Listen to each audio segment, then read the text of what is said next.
ഇന്നത്തെ കറിയുടെ മീൻ എന്തൊക്കെയാണെന്ന് കാണാം. ഇതാ നൊത്തോലിയുണ്ട്, ചാളയുണ്ട്, കണവയുണ്ട്. ഇനി ഇത് ഓരോന്നും തരം തിരിച്ച് മാറ്റിയതിന് ശേഷം നമുക്ക് വെവ്വേറെ വെട്ടി കഴുകി വൃത്തിയാക്കി എടുക്കാം. അപ്പോൾ കണവ ഉണ്ടല്ലോ 5 എണ്ണയുള്ള, പക്ഷെ നല്ല വലിപ്പം ഉണ്ടായിരുന്നു. അങ്ങനെ അതെല്ലാം ഞാൻ ഇന്നത്തേക്ക് എടുത്തിട്ടുണ്ട്. കാരണം അത് ആവിയൊക്കെ കയറി വെന്ത് വരുമ്പോൾ ഒരിത്തിരിയല്ലേ കാണൂ. പിന്നെ ചാളയും നൊത്തോലിയും നാളത്തേക്കും കൂടി വെക്കുന്നുണ്ട്. അപ്പോൾ ചാളയിട്ട് ഇന്ന് മുളക് കറി വയ്ക്കും, നൊത്തോലിയിട്ട് തേങ്ങ അരച്ച് കുറച്ച് വെള്ളക്കറിയും വയ്ക്കും.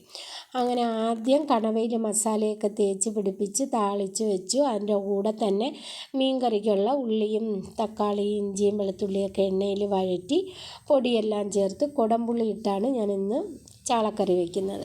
അങ്ങനെ 2 ഐറ്റവും ഒരേ സമയം വെന്തിറങ്ങിയിട്ടുണ്ട്. ഇനി നമുക്ക് തേങ്ങ അരച്ച് കുറച്ച് നൊത്തോലി കറിയും കൂടി വെച്ചെടുക്കാം. അപ്പോൾ അതിൻ്റെ കൂടെ ഇന്നലത്തെ മോന് കൊടുത്തുവിട്ട ക്യാരറ്റിൻ്റെയും ബീറ്റ്റൂട്ടിൻ്റെയും തോരൻ കുറച്ച് ബാക്കി ഇരിപ്പുണ്ടായിരുന്നു. അതും കൂടെ ചൂടാക്കിയെടുത്ത് പിന്നെ ചാളയുടെ പരിഞ്ഞിലും വേവിച്ചെടുത്തിട്ടുണ്ട്. ഇതെല്ലാം കൂട്ടി ഞാൻ ഇന്ന് ഉച്ചയ്ക്ക് ചോറ് കഴിച്ചേ. അപ്പോൾ ഓക്കെ, ബൈ.